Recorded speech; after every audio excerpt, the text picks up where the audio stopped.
Cube. Débat, opinion et analyse. Explore toutes les facettes de l'actualité.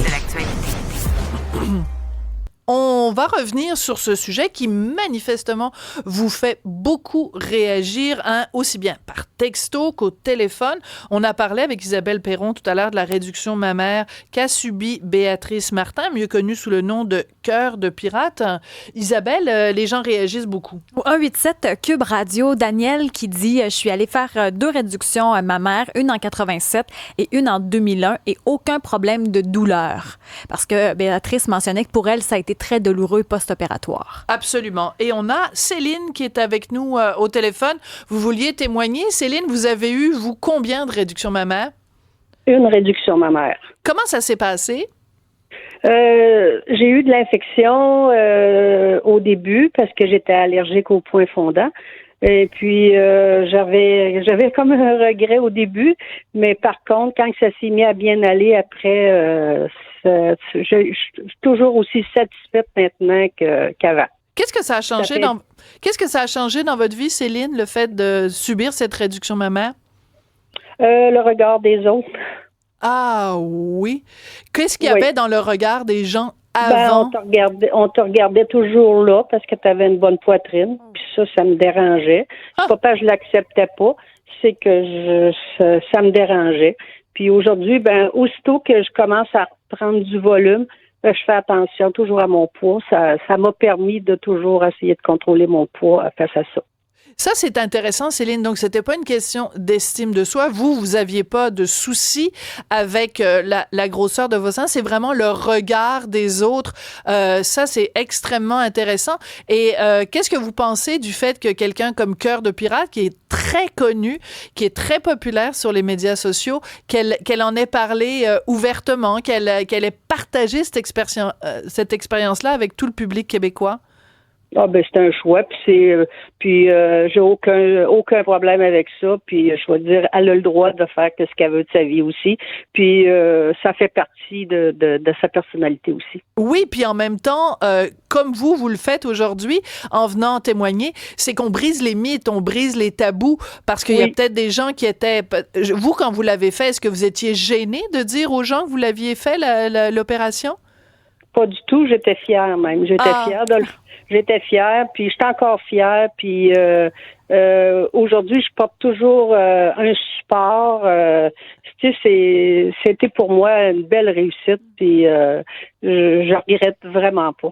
C'est formidable. Donc, je retiens les mots fierté, d'arrêter aussi de tenir compte du regard des autres. Puis les gens pourraient peut-être arrêter aussi de regarder les gens dans les seins quand les femmes ont des gros seins. On peut peut-être laisser les femmes tranquilles aussi, puis arrêter de les regarder là. Merci beaucoup, Céline, de nous avoir appelés. Merci, au revoir. Merci. Gérez-vous le regard, c'est ça qu'on dit. Ah oui, c'est ça que les gens disent. Au 187 Cube Radio, on parlait aussi de vieillissement, comme quoi quand on vieillit, c'est un signe d'histoire, finalement. Ceux qui ne vieillissent pas meurent jeunes. C'est une réponse qu'on a eue au 187 Cube Radio. La vie s'écrit dans nos rides. À 63 ans, ils ont dû écrire la mienne à l'ordinateur parce que j'ai beaucoup de rides. C'est Mike de Québec. C'est très drôle. Alors, tout ça pour vous dire qu'à Cube, on adore vous entendre, on adore vous lire. C'est extrêmement important. Et je pense que mon prochain sujet aussi va vous faire réagir. On pose la question aujourd'hui, est-ce que les hommes biologiques devraient se retrouver dans des compétitions féminines? Autrement dit, est-ce que des femmes transgenres, des athlètes femmes transgenres devraient se retrouver dans des compétitions féminines? On va en parler avec quelqu'un qui a été vraiment au cœur de cette controverse-là. C'est Katia Bissonnette, boxeuse, athlète, conférencière, titulaire d'un doctorat en psychologie. On se rappellera qu'il y a quelques mois de ça, elle a refusé d'avoir comme opposant, comme adversaire sur le ring, une femme transgenre, donc un homme biologique. On va en parler aussi avec François Chapleau, qui est professeur émérite au département de biologie de l'Université d'Ottawa. François Chapleau qui fait de multiples capsules que vous pouvez retrouver sur le net pour justement parler du phénomène du transgenrisme. Katia, je suis très contente que vous soyez avec nous aujourd'hui parce que récemment, l'ONU a émis un rapport, en fait, de la rapporteuse spéciale contre la violence faite aux femmes, un rapport donc au mois d'août qui disait très clairement, ce rapport-là, les hommes n'ont pas d'affaires dans les compétitions sportives féminines. Votre réaction, Katia Bissonnette? Ma réaction, je sais pas nécessairement de réaction, c'est plus ma réflexion qui est... Oui, allez-y. Au moins c'est reconnu par une instance qui peut remettre un peu les choses en place, là. Je veux dire, de mettre fin un peu à cette confusion-là, parce qu'à un moment donné ou l'autre, je pense qu'il faut remettre ça clairement avant qu'arrivent d'autres situations ou même un drame là, par rapport à ça. Là. Les femmes qui se font, oui, voler des médailles, mais dans des sports où est-ce que des sports de combat, ben c'est plus que une injustice par rapport aux médailles, les bourses qui sont octroyées. C'est vraiment le fait de manger des coups par un homme, là, finalement, puis que les gens regardent ça en applaudissant comme si c'était quelque chose de normal. Là. Donc, bref. Vous, en ma réflexion là-dessus n'a pas changé. Non, depuis, c'est ça. Ouais. Parce qu'en 2023, quelques temps, vraiment pas longtemps avant de monter sur le ring, vous apprenez que la personne qui est en face de vous, que vous devez affronter dans un ring de boxe, que c'est un homme biologique. Donc, c'est quelqu'un qui s'identifie comme une femme. Et on vous a caché cette information-là. C'est ça aussi qui est dérangeant. Oui, ben en fait, je l'ai su par hasard, dans le sens que c'est un coach qui a texté ça à mon coach parce qu'il y avait des doutes par rapport à ça. Donc, je veux dire, un peu plus, puis on le savait pas. Je l'aurais probablement remarqué une fois que j'aurais monté sur le ring, mais comment que là sur un ring, c'est pas de la réflexion, c'est de la réaction. Fait que comment j'aurais réagi une fois sur le ring? Est-ce que je m'en aurais aperçu? Est-ce que j'aurais décidé je vais pareil, tu sais, parce que justement, j'ai pas le temps de réfléchir. Tu sais, oui, fait que ça a été appris par hasard. Puis quand mes coachs sont allés comme voir la Fédération de boxe Québec, eux se sont comme ils ont fait, dans le fond, ils se sont dévoilés dans le sens qu'ils ont dit, inquiétez-vous pas, on a mis le meilleur arbitre sur ce combat-là à cause de, tu sais, que c'est ça, à cause de la situation. Fait que là, ils se sont comme, je me souviens plus du terme, là, mais ils ont comme dévoilé le fait qu'ils étaient au courant à ce moment-là. Puis ils nous ont dit, n'en parlez surtout pas, tu sais, faut tenir ça secret. Donc c'est ça, c'est exactement ce que j'ai pas fait. Puis eux autres, ils en ont plus jamais reparlé, que ça soit dans les genres de CA qu'ils ont, tu sais, ils partagent ça. J'ai tout le temps checké les thèmes, puis ils en ont jamais reparlé depuis un an ensemble, puis ils se sont jamais excusés. Donc dans le fond, il suffisait de cocher une case dans le formulaire pour faire partie là, de catégorie féminine là, à la boxe.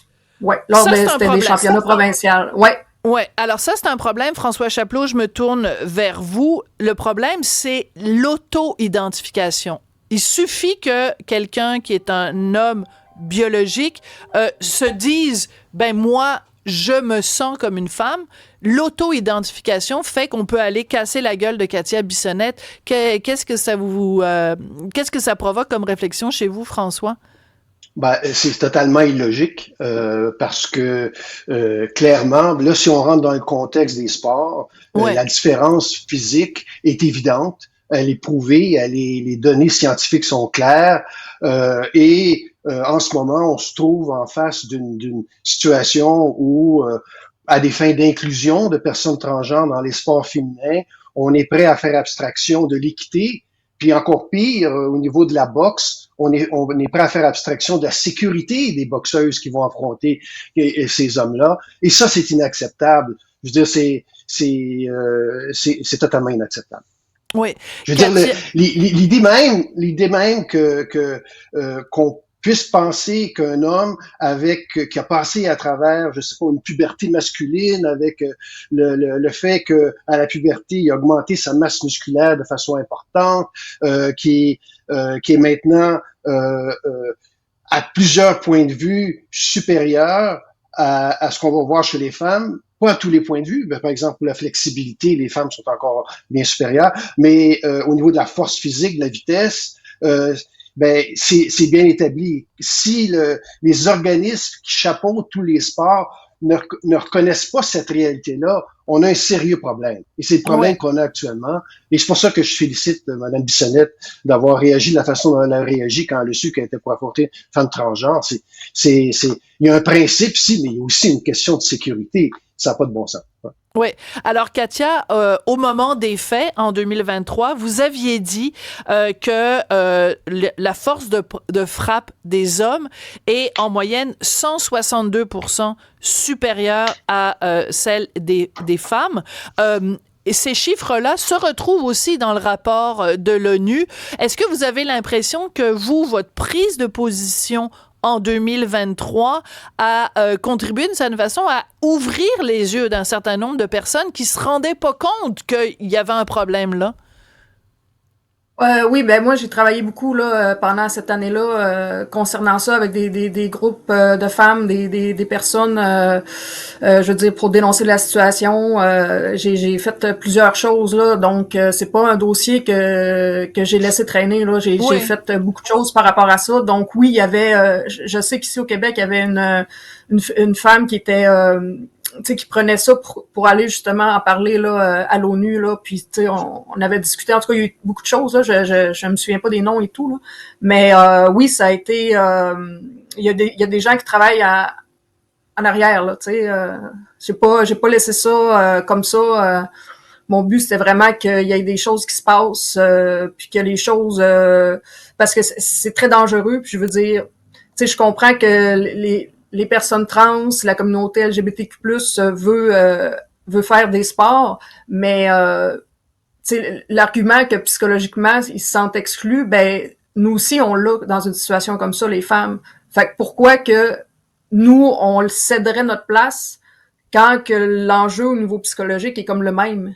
Ça mais que là en plus au niveau de la femme, il y a la sécurité aussi qui s'ajoute à ça qu'il y a un danger physique et psychologique. Donc, tu sais, si les catégories ont été faites au départ, puis qu'on a durement travaillé pour faire notre place, c'est que, tu sais, il y a des raisons si les catégories sont là. Pourquoi que là, il y en aurait plus, surtout à la boxe, qui est un sport de catégorie, tu sais, un sport où chaque livre compte. C'est quelque chose. Il y en a qui, je pense que c'était à la lutte aux Olympiques là que la personne avait comme une livre de trop, a pas pu compétitionner, c'était une femme. Mais c'est comme ça. Donc, quand il y a des différences, là, c'est 163%. Ouais. Je disais 162, mais en tout cas, j'ai... 163, voilà. Mais c'est pas mon genre, en plus, de dire ça, mais c'est pour dire que les différences entre l'homme et la femme, là, il y en a tellement, là. Il y en a, c'est parce que l'homme s'est tout le temps battu, tu sais, depuis qu'il est homme. Non, donc, tout s'est développé en fonction du fait que tu sais, le front, comment il est fait, les mains, l'épaisseur de la peau, capacité pulmonaire, il y a tellement de différences, l'angle des genoux, ça devient, c'est hallucinant comment il y a des différences, là, c'est pas comparable, là. Puis c'est pas qu'il y en a un qui est mieux que l'autre, c'est juste que les fonctions à travers le temps ont été différentes, donc on s'est comme adapté comme ça. Hein. Alors, je me tourne vers vous, François, parce qu'on vit dans une société en 2024 où il y a des gens qui disent il n'y a plus les différences entre les hommes et les femmes. C'est une construction sociale, c'est une vue de l'esprit. Un homme, une femme, c'est pareil. Et même la question de la non-binarité, il y a des gens qui même ne reconnaissent pas qu'il y ait des catégories.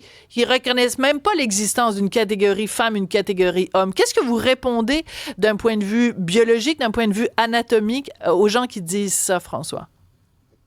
Ben, on nage en pleine fiction. Alors, oui. C'est totalement, c'est ridicule.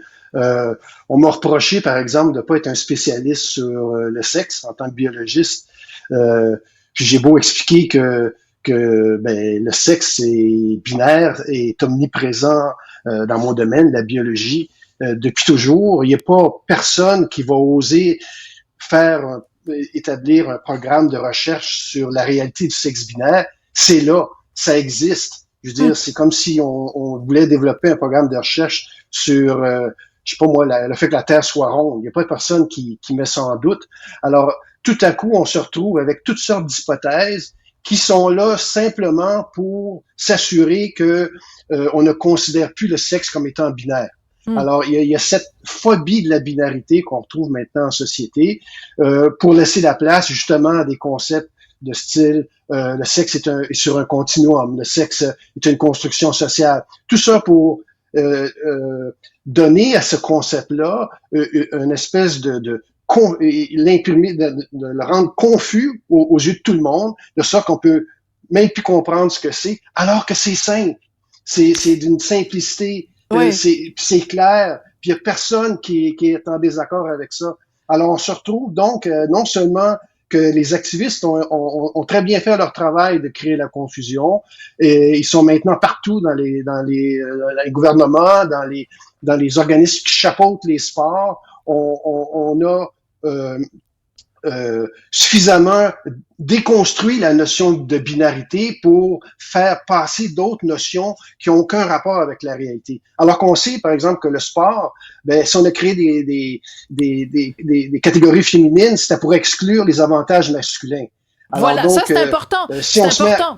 C'est important ce que vous venez de dire, François, c'est ce que disait Katia tout à l'heure. Il y a la raison pour laquelle il y a des catégories hommes et des catégories femmes, c'est qu'on reconnaît qu'il y a des capacités qui sont différentes. Si on permet, par exemple, à un homme biologique d'aller affronter Katia Bissonnette, elle a un risque, un danger pour son intégrité physique.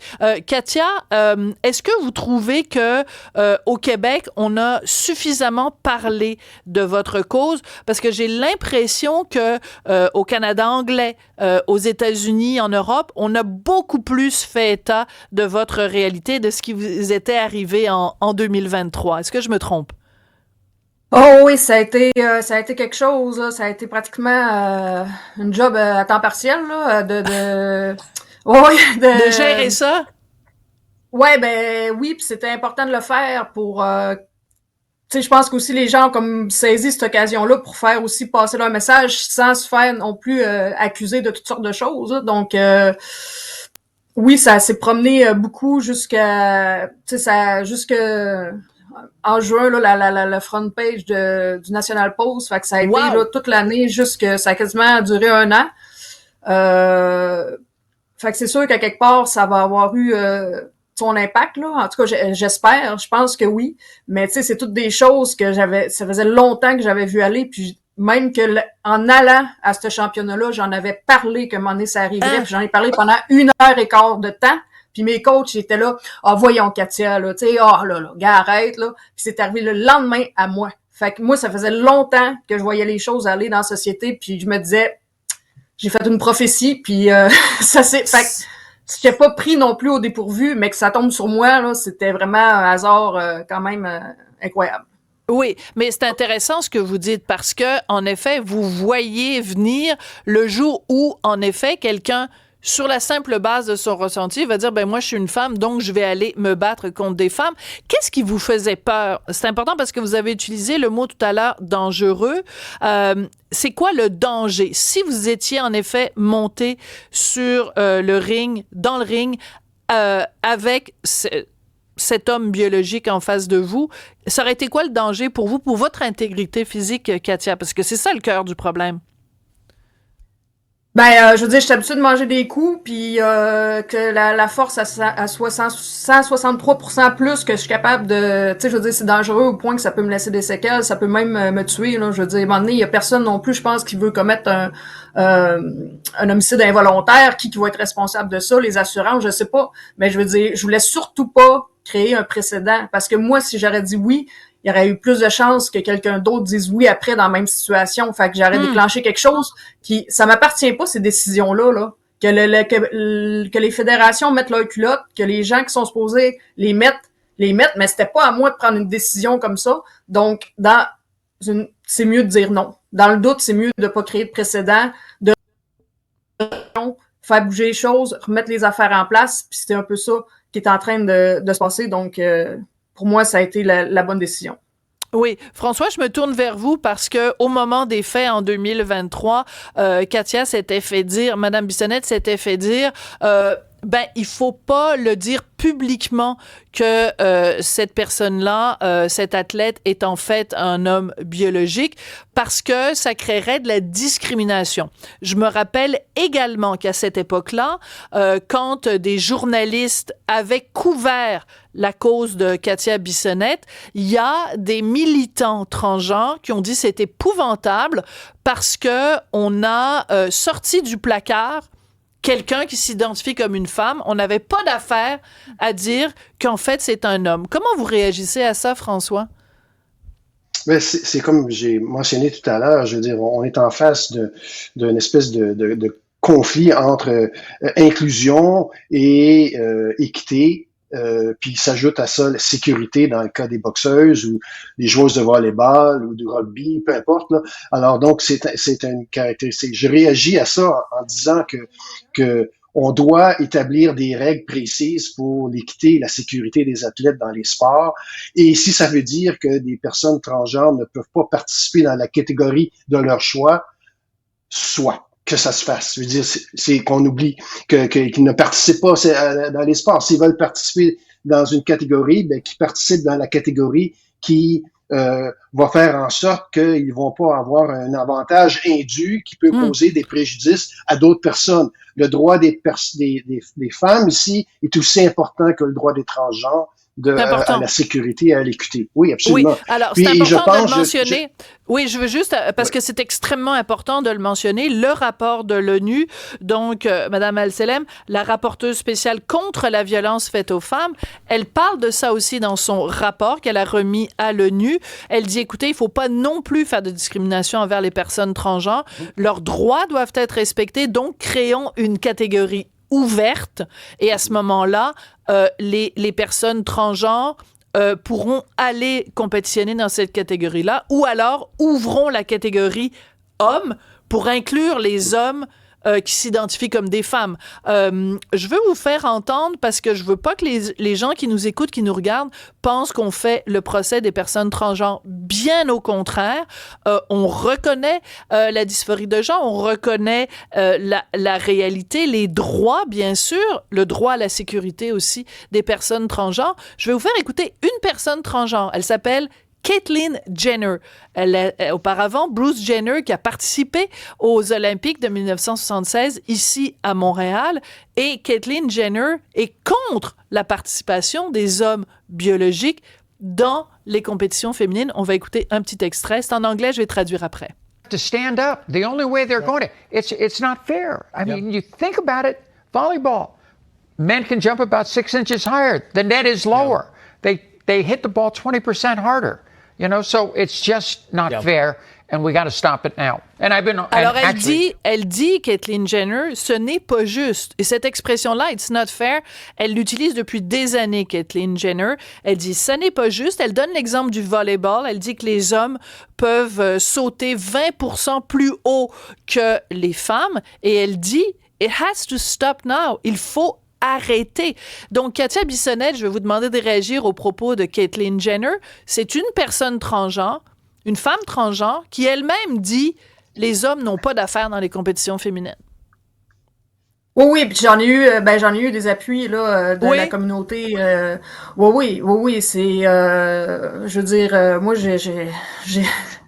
c'est juste normal, je veux dire, j'ai rien contre personne. J'ai absolument rien contre personne, puis c'est juste qu'à un moment donné, il y a des limites, puis faut pas les transgresser. C'est tout simplement ça, parce que si on dit oui à un, puis à l'autre, puis à telle exception, c'est qu'à un moment donné, il y a des gens mal intentionnés qui vont abuser de ça, puis à un moment donné, ça sème la confusion, tu sais, il y a la cohérence, puis le contraire, c'est la confusion. Là, on est plus dans la confusion, puis le cerveau cherche à être cohérent, fait que c'est des repères fiables qui sont importants pour qu'on se structure à partir de bébé à la mort, là, dans le sens que si on enlève ça, un repère fiable, on en a plus beaucoup parce qu'on a tendance à transgresser les limites, nous, l'humain, on va tout le temps aller plus loin puis plus. Oui. Mais là, à un moment donné, il faut qu'on se garde des repères fiables, un repère biologique fiable pour avoir des repères, se structurer dedans, puis que les choses, sinon ça sème la confusion, puis ça c'est pas recommandé là pour avoir un développement équilibré en tant qu'être humain, là, c'est tout simplement ça, là. Puis c'est pas parce qu'on nie une réalité qu'elle arrête d'exister. Très bien dit. Elle est là quand même. Très bien dit, Katia Bissonnette. Je suis en train de lire François Chapelot et Katia Bissonnette, un livre écrit par un psychiatre et un pédopsychiatre sur les jeunes transgenres. Et ça parle du développement psychique de l'enfant. L'enfant, quand il est plus jeune, c'est la toute-puissance. Il a l'impression que le monde tourne autour de lui et qu'il est tout-puissant et que rien ne peut lui résister. Mais en grandissant, il est confronté au principe de réalité. Deux réalités, la réalité de la mort et la réalité qu'on est soit un homme, soit une femme. Et c'est important d'être confronté au principe de réalité, sinon le développement psychique manque de repères. C'est le mot que vous avez utilisé, Katia Bissonnette. Donc, je vous pose la question, François Chapelot, est-ce que, en effet, on n'est pas en train, d'une certaine façon, de nier la réalité, la binarité du sexe? Ah, absolument. C'est ce qu'on fait. On essaie maintenant, c'est rendu dans les écoles. On enseigne le fait que le sexe n'est pas binaire et essentiellement, on se dissocie de la réalité dans l'enseignement. On se dissocie de la réalité lorsqu'on prend des décisions comme l'inclusion dans des situations où Mme Bissonnette était impliquée.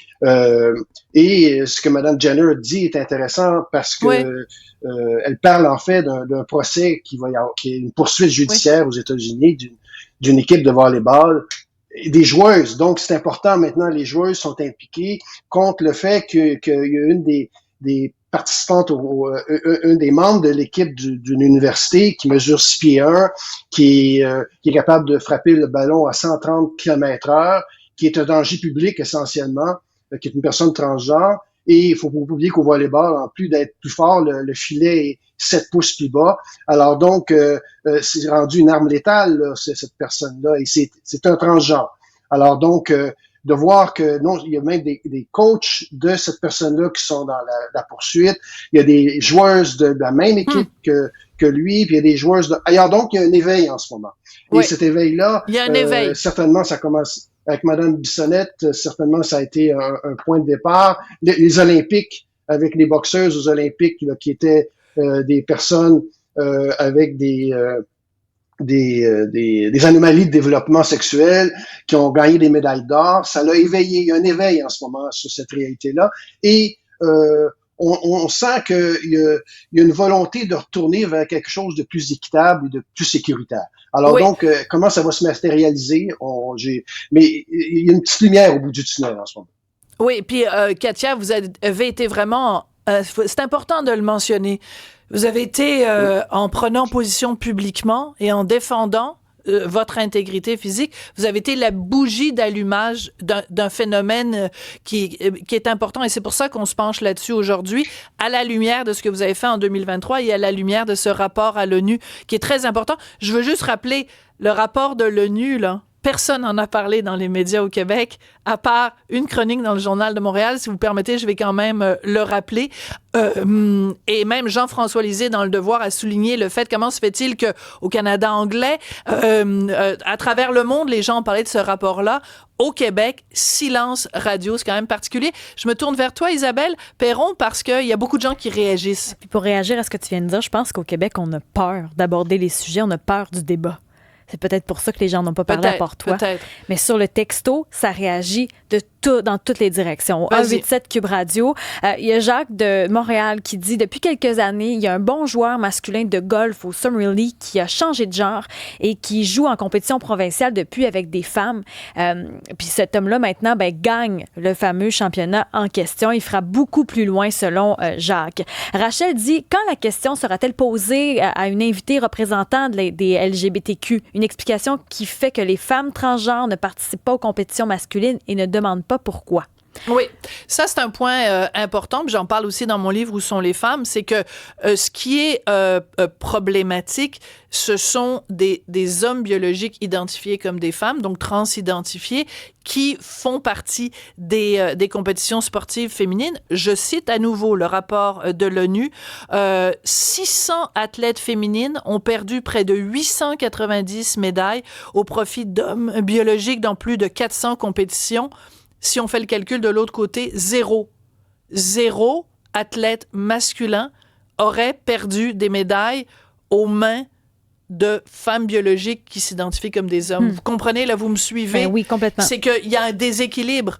Ce sont les sports féminins qui sont fragilisés par la présence d'hommes biologiques. Le sport masculin n'est pas fragilisé par la présence d'athlètes femmes biologiques. Vas-y, Isabelle. Faudrait arrêter d'inclure gays et lesbiennes avec toutes les déclinaisons sexuelles. Personnellement, je suis gay et je ne m'identifie pas avec les trans. Je ne crois pas non plus à la non-binarité et j'estime qu'il est déraisonnable qu'il y ait des hommes biologiques qui boxent avec des femmes.